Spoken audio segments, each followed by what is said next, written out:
13번 문제를 보겠습니다. 중소기업이 아닌 주식회사 태산의 김정은 과장이 작성한 접대비 조정명세서이다. 자, 고문회계사에게 제시한 결과 회사의 수익금액은 일반 수익금의 100억 원과 특수관계인에 대한 수익금의 25억 원으로 구성되어 있으므로 이를 수정하라는 지적을 받았습니다. 자, 정확하게 접대비 조정명세서를 작성을 한다면 1부터 3회에 기입할 금액을 물었죠. 특수관계자 매출이 있을 때는 기본한도에다가 기본한도 1,200만 원에 일반 매출 한도, 그 다음에 특수관계 회사 매출 한도를 더해줘서 접대비 한도액을 계산을 해주시면 되는 겁니다. 접대비 한도액. 그리고 세무조정은 송금불산입 접대비 부인액 상여 처분 당하는 거 있고요. 두 번째는 송금 불산입 1만 원 초과, 송금 불산입 1만 원 초과 카드 미사용이라고 하죠. 카드 미사용, 기타, 사회 유출입니다. 세 번째는 송금 불산입 접대비 한도 초과라고 하죠. 접대비 한도 초과 역시 마찬가지 기타 사회 유출입니다. 계산 한번 해볼까요? 총 매출을 먼저 계산을 하는 거예요. 항상 총 매출액이 125억이죠. 여러분들 거기 총 수입금액 기준을 보시면 돼요. 총 수입금액. 그러면 100억까지는 만분의 20 나와 있으니까 0.2% 2천만 원입니다. 100억 초과된 게 25억 곱하기 만분의 10 0.1%는 250만 원이고요. 그러면 2250만 원 이렇게 계산이 됐습니다. 자, 두 번째는 일반 매출만 계산을 해주시면 돼요. 일반 매출이 100억이라고 나와 있으니까 100억까지는 그냥 100억 곱하기 0.2%를 해주시면 되는 거죠. 2천만 원. 그래서 일반 매출 한도는 2천만 원 계산이 됐습니다. 여러분들 거기 샵 1번의 일반 수익금액 기준은 2250이 아니라 2천만 원만 나왔었어야 되는 거예요. 250만 원 지워서 250만 원 지워주시고요. 2천만 원만 나왔었어야 되는 겁니다. 자, 빼주시면 총 매출액에서 일반 매출을 빼주시면 특수관계자 매출이 25억이 나와요. 그죠? 125억에서 100억을 빼주면 25억이 나오고요. 여기에 대해서는 공식을 적용하는 게 아니에요. 자, 총 매출 한도가 어떻게 하나 봐요? 총 매출 한도가 2250, 일반 매출 한도가 2천만 원, 빼주면 250만 원 나와요. 250만 원에 10%면 25만 원을 해주면 되는 거죠. 그럼 여기 25만 원이 들어가시면 돼요.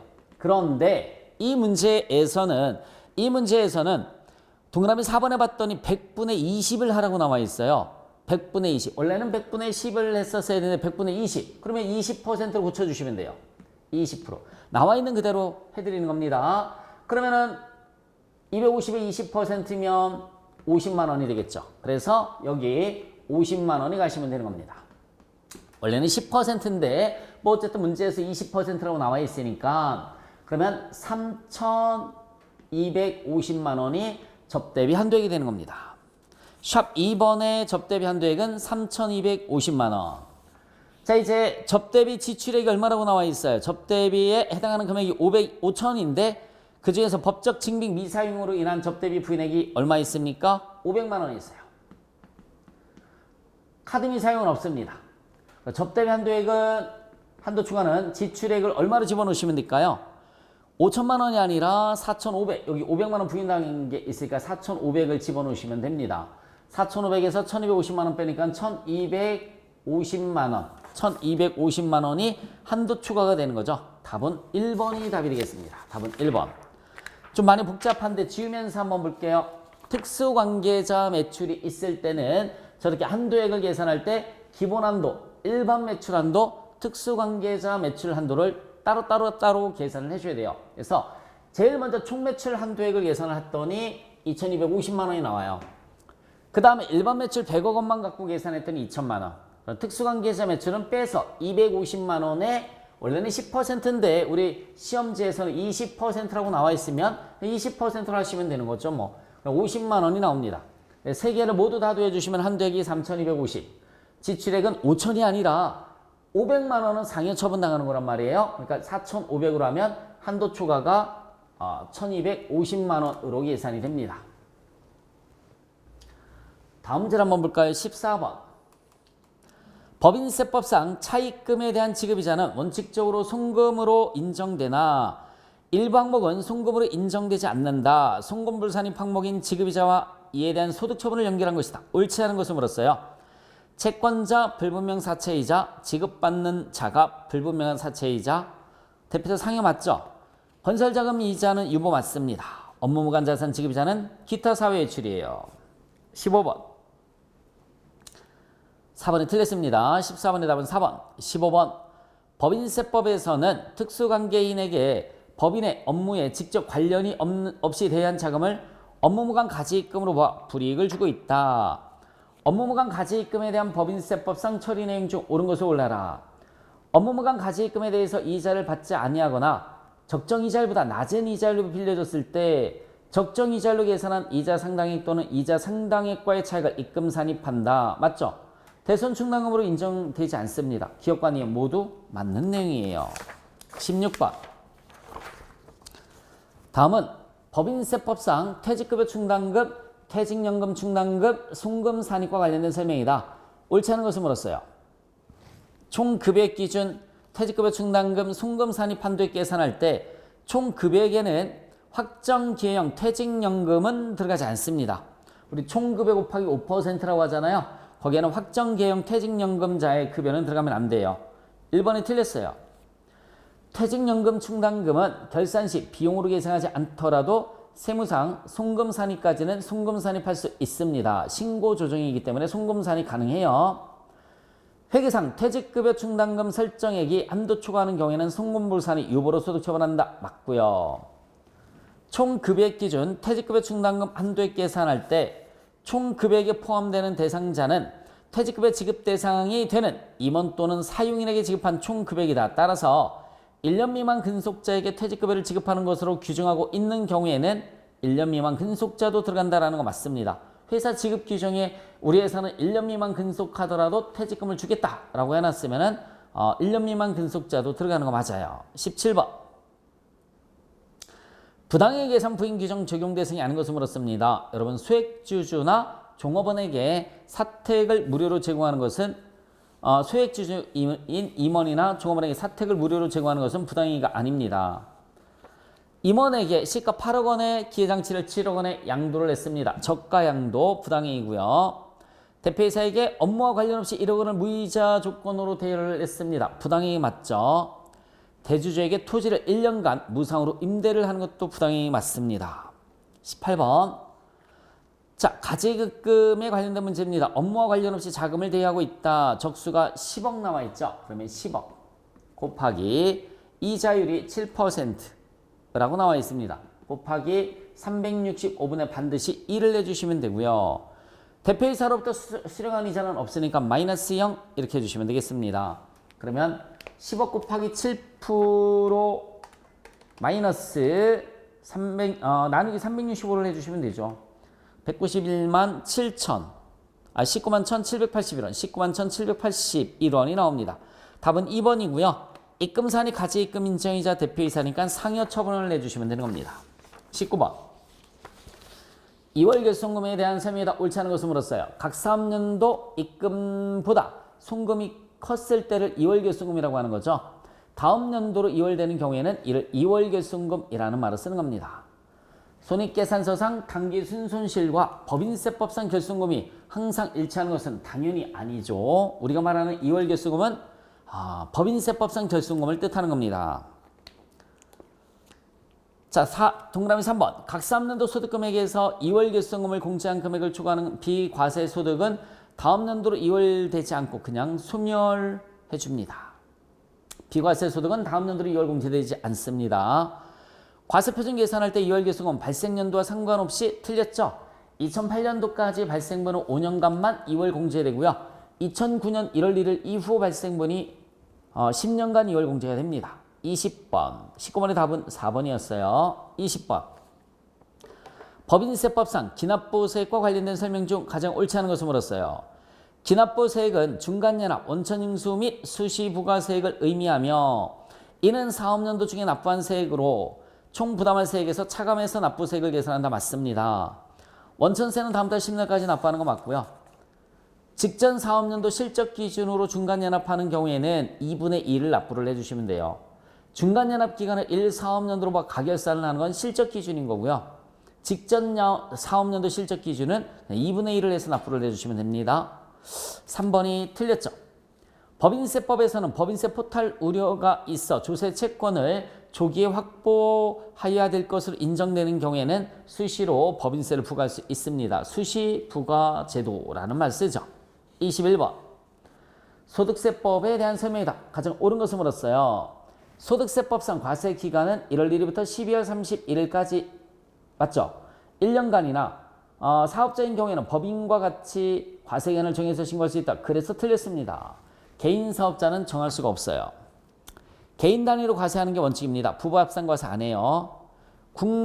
비거주자는 국내 외는 들어가면 안 돼요. 국내 원천 소득에 대해서 납세 의무가 있고요. 이런 근로자는 무조건 분리과세 맞습니다. 답은 4번이네요. 22번 소득세법상 배당소득에 대한 설명으로 가장 옳지 않은 것을 물었어요. 집합투자기구로부터 얻은 이익은 배당소득 맞습니다. 법인세법에 의해서 배당으로 처분된 금액은 배당소득에 포함되지 아니한다. 인정배당이라고 해서 포함됩니다. 2번이 틀렸죠. 외국에서 받은 배당소득과 같이 원천 징수되지 않은 것은 무조건 종합과세하는 거 맞고요. 무기명 주식 이름이 없어요. 그러면 원칙적으로 실제 취급일이 수입시기가 됩니다. 22번에 옳지 않은 것은 2번이었어요. 23번 부동산 임대 관련 총수익 금액을 계산을 해라. 여러분들 임대기간을 잘 봐야 돼요. 7월 1일부터니까 6개월입니다. 월세 1,000만 원씩 받았으니까는 6천만 원이 되는 거죠. 6천만 원. 네, 1년간 임대를 받은 게 다 들어가는 게 아니라 7월 1일부터 12월 것까지 6천만 원만 들어가시면 되고요. 보증금은 없으니까 간주 임대료는 계산할 필요가 없습니다. 근로소득 금액을 계산을 해라 라고 나와 있죠. 총급여 마이너스 뭡니까? 총급여 마이너스 근로소득 공제는 근로소득 금액입니다. 근로소득 금액 총급여 마이너스 근로소득 공제는 근로소득 금액. 월급여가 200만 원 나와 있어요. 200만 원 곱하기 12개월 하면 2,400 플러스 상여금이 500%니까 1,000만 원 플러스 6세 이하 자녀의 보육수당은 10만 원까지 비과세입니다. 10만 원까지 비과세. 그래서 5만 원 곱하기 12개월 60만 원 과세입니다. 플러스 중식 때는 식사를 제공받지 않는다라고 나와 있으니까 전액 10만 원까지 비과세고요. 연월차 수당 100만 원 받은 게 있어요. 연 100만 원이에요. 그러면은 3,560만 원. 3,560만 원. 밑에 공식은 첫 번째 공식에다 대입하시면 되죠. 750만 원 플러스 1,500 초과 금액이 얼마입니까? 1,500. 2,060만 원. 2,060만 원에 15%를 그냥 바로 해버리도록 하겠습니다. 2,060만 원에 15%를 해주시면 309만 원이 나오죠. 309만 원. 플러스 750만 원을 해주시면 1,059만 원이 나오죠. 1,059만 원. 빼봐요. 그러면 근로소득 금액이 나올 거예요. 3,560, 2,501만 원이 나옵니다. 답은 2번이에요. 25번. 소득세법상 결손금 및 2월 결손금에 대한 설명이다. 옳지 않은 것을 물었어요. 사업소득, 부동산 임대업에서 제외한 결손금은 법에서 정한 순서에 따라 다른 종합소득 금액에서 공제된다. 자, 써볼까요? 우리 죄송합니다. 자꾸 놓쳤어요. 놀랬죠? 죄송합니다. 자, 이, 배, 사, 근, 년, 기. 얘가 2배4가 만약에 부동산 임대소득이에요. 여러분들 부동산 임대소득 얘가 100원, 100원, 100원, 100원, 100원, 100원이 있어요. 부동산 임대소득이 마이너스 1,000원이에요. 부동산 임대소득이 마이너스가 나왔을 때는 그대로 2월 합니다. 그대로 2월 해요. 다른 소득과 통산하지 않습니다. 그런데 2배4, 근, 년, 기. 이번에는 요 사업소득이 부동산이 아니에요. 부동산이 아닙니다. 100원 네, 이렇게 똑같이 써볼게요. 그러면은 사업소득에서 1,000원이 발생을 하면 제일 먼저 근로소득에서 상계 처리합니다. 두 번째 연금소득, 세 번째 기타소득, 네 번째 이자소득, 다섯 번째 배당소득, 그리고 나머지가 2월 되는 거예요. 나머지가 1,000원에서 500원 상계 처리했으니까 2월 되는 결손금은 500원만 2월 되는 겁니다. 동그라미 1번은 지금 그 문장이죠. 사업소득에서 발생한 결손금은 법에서 정한 순서에 따라 다른 종합소득금액에서 공제가 되는 거 맞습니다.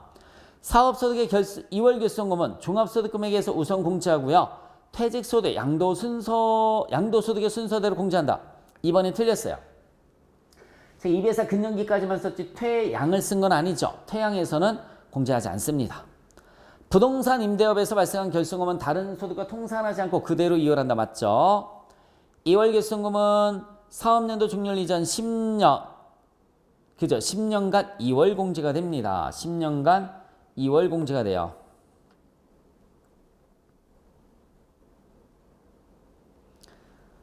그래서 25번에 틀린 것은 2번에 틀렸습니다. 26번 소득세법상 기타 소득에 대한 설명이다. 가장 옳지 않은 것을 물었어요. 모든 기타 소득은 증빙을 갖추지 않더라도 최소한의 80% 필요금을 인정해 주는 게 아니죠. 모든 기타 소득은 아니죠. 광어권, 어업권의 대여로 인한 거 뭐 이런 것만 인정이 되는 거고요. 경품 이런 거 복권 인정되지 않습니다. 26번에 틀린 것은 1번이네요. 일시적인 문예 창작 소득은 기타 소득 맞죠? 기타 소득금액 300만 원 이하는 선택에 따라서 분리과세를 적용받을 수 있습니다. 법인세법상 기타 소득으로 처분된 소득은 원칙적으로 소득처분 귀속자의 기타 소득이 합산돼서 과세되는 것도 맞고요. 틀린 것은 1번이었습니다. 27번 김성실 씨가 계산한 자신의 인적공제 내역이다 라고 나와 있어요. 부양가족공제는 우선적으로 김성실 씨가 공제받는 것으로 가정을 할 때 인적공제 금액을 계산한 것 중 옳은 것을 물었어요. 자, 본인 무조건 되죠. 배우자 되고 소득 없으니까 모친 60세 이상이니까 되고요. 장남, 장녀 5명 모두 다 되죠. 5명 150만 원씩이니까 750만 원 1번이 맞는 거네요. 경로우대 1명 있어요. 100만 원만 되는 거죠. 100만 원. 1명만 있으니까 100만 원이고요. 다자녀 추가공제라든지 자녀 양육비라든지 이런 건 없습니다. 기본공제 1번이 맞는 거예요. 자녀 양육비 공제, 다자녀 추가공제 이런 건 없어요. 자, 28번 문제. 퇴직소득 과세표준을 계산하면 얼마인가? 이렇게 물었어요. 공식이 어떻게 되느냐면 퇴직소득에서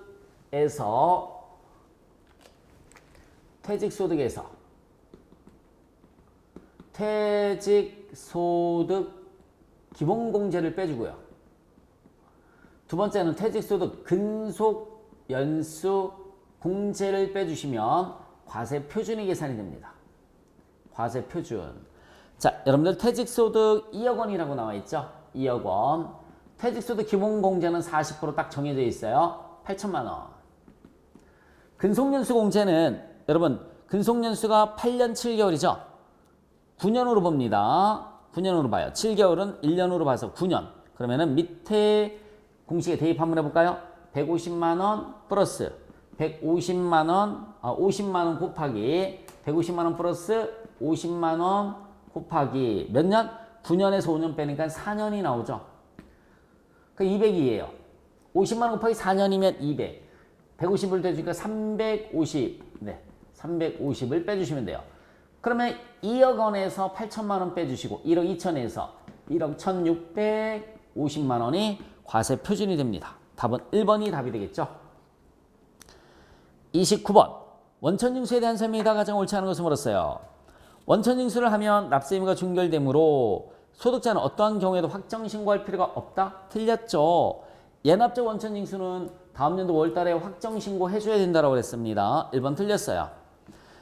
법인이 개인에게 소득을 지급했을 때는 소득세법에 따라서 원천징수를 해주시면 되고요.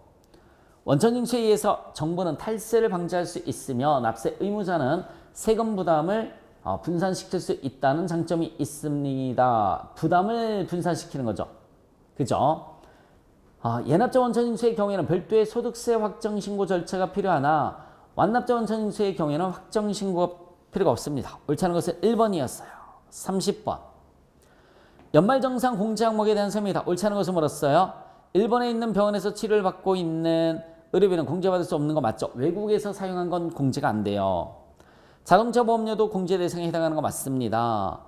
자동차 대여 의료를 신용카드로 지급한 경우에도 신용카드 사용액에 대한 소득공제를 받을 수 있다라고 나와 있습니다.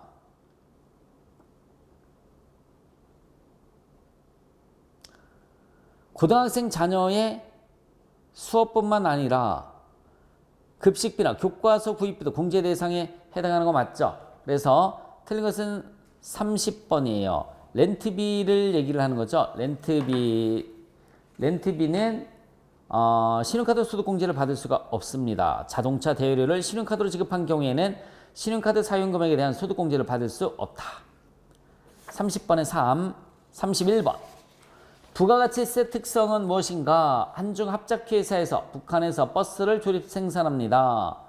한국의 P그룹은 중국 H자동차 오늘 5월부터 북한에서 버스를 합작 생산하기로 합의하였다.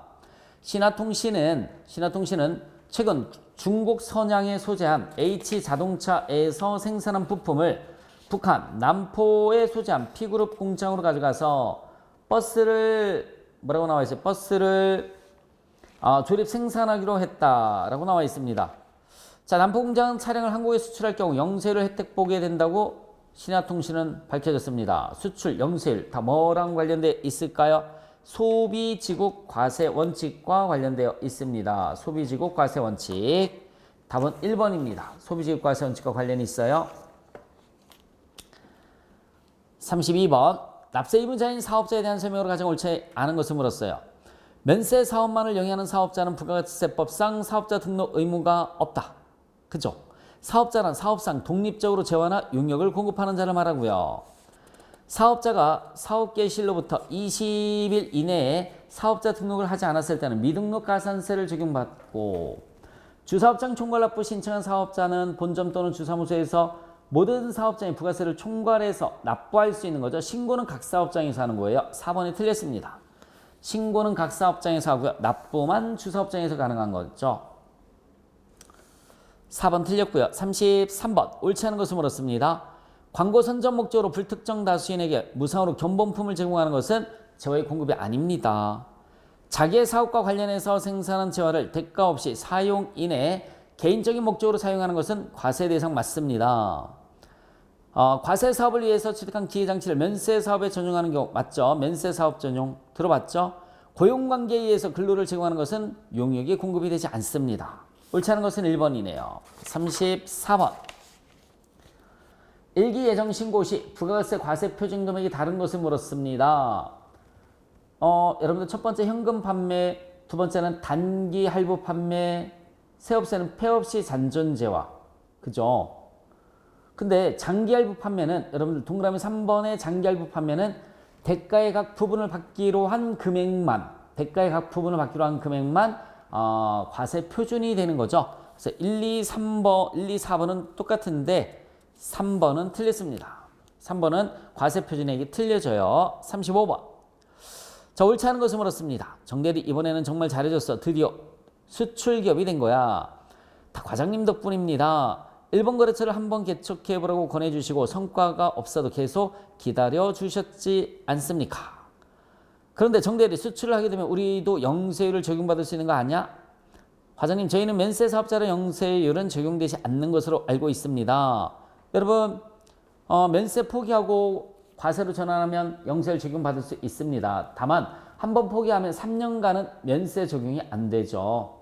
그래서 면세를 포기하면 매입세 공제 받을 수 있어요. 근데 모든 면세 사업자가 면세를 포기할 수 있는 건 아니고요. 이렇게 외화 획득을 하는 수출하는 사업자만 면세를 포기할 수 있다라고 봐주시면 되겠습니다. 4번이 틀렸어요. 36번. 과세 표준을 구하면 얼마인가? 라고 물었죠. 외상 매출액이 3억 7천만 원 나와 있어요. 외상 매출액이 3억 7천.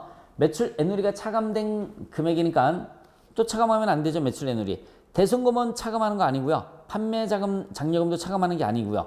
연체이자 계산하지 않는 거죠. 그대로 3억 7천만 원이네요. 답은 3번. 다시 한번 매출 애누리는 차감하는 게 맞으니까 또 차감하면 안 되고 대손금이나 판매 장려금은 공제하지 않는 거예요. 차감하지 않는 거니까는 내비두시면 돼요. 연체이자 포함하지 않는 거니까는 내비두시면 돼요. 그대로 3억 7천만 원이 과세 표준이 됩니다. 37번 폐업 시 잔존 재화에 대한 과세 표준을 물었어요. 제품은 시가로 계산합니다. 2천만 원의 동그라미. 제품은 시가니까 2천만 원의 동그라미. 토지는 면세니까 계산하지 않습니다. 토지는 면세니까 계산하지 않고요. 자, 건물과 기기장치는 그 밑에 공식에 대입하시면 되죠. 건물의 취득가액 1억 곱하기 괄호 1-5% 곱하기 경과된 과세기간수는 취득 시점부터 폐업했을 때까지 6월 30일과 12월 31일이 몇 번 경과했는지를 따져주시면 돼요. 다시 한번 말씀드릴게요. 여기서 말하는 경과된 과세기간수는 취득 시점 이후부터 폐업 당일까지, 취득 시점 이후부터 폐업 당일 이후까지 6월 30일과 12월 30일이 몇 번 경과했느냐라는 얘기입니다. 건물은 토탈 9번 경과했어요. 그래서 5,500만 원이고 기계장치는 4번 경과했기 때문에 계산할 필요가 없어요. 4번 경과하면 0이 나옵니다. 2개 더해주시면 7,500만 원이 답이 되는 거죠. 38번 부가세 신고 시 매입세 공제 가능한 것은 답은 4번이죠. 트럭. 39번 옳지 않은 것을 물었습니다. 간이과세자도 세금계산서를 발행할 수 있다. 틀렸죠. 간이과세자는 세금계산서를 발행할 수가 없습니다. 답은 1번. 세금계산서 발급 의무가 있는 사업자가 재화 또는 용역을 공급하고 거래 시기에 세금계산서를 발급하지 않은 경우 그 재화 또는 용역을 공급받은 자는 관할 세무서장의 확인을 받아 매입자 세금계산서를 발행할 수 있습니다. 위탁 판매는 수탁자가 재화를 인도하는 때에 수탁자가 위탁자를 공급자로 해서 세금계산서를 발행을 해주면 되고요. 간주자가 들어가는 것들은 죄다 세금계산서 발행이 면제됩니다. 40번 8월 20일에 사업을 개시를 했어요. 사업자 등록은 몇 월 며칠? 10월 1일에 했고요. 그럼 미등록 가산세는 8월 20일부터 9월 30일 것까지만 계산을 해주시면 돼요. 10월 1일은 정상적으로 사업자 등록을 했으니까 1,500만 원의 1%입니다. 미등록 가산세는 15만 원이 답이 되겠네요. 15만 원. 제가 아까 문제를 풀면서 몇 번 문제 했었느냐면 30번 문제에서 30번 문제를 잠깐만 한번 볼까요? 연말정산 공제 항목에 대한 설명 중 옳지 않은 것은 그죠? 자동차 대여료, 이게 렌트비 얘기하는 거예요. 신용카드 소득공제를 적용받을 수 있다. 제가 봤을 때는 있을 것 같은데 일단 제가 정확하게 한번 찾아보도록 하겠습니다. 그래서 만약에 신용카드 소득공제가 아니면 3번이 맞는 거잖아요. 예, 3번이 맞는 건데 신용카드 소득공제를 받을 수 있다라고 나오면 답이 없는 거잖아요. 그럼 제가 다음 강의나 아니면 자막으로다가 그 부분을 넣어드리도록 하겠습니다. 수고하셨습니다.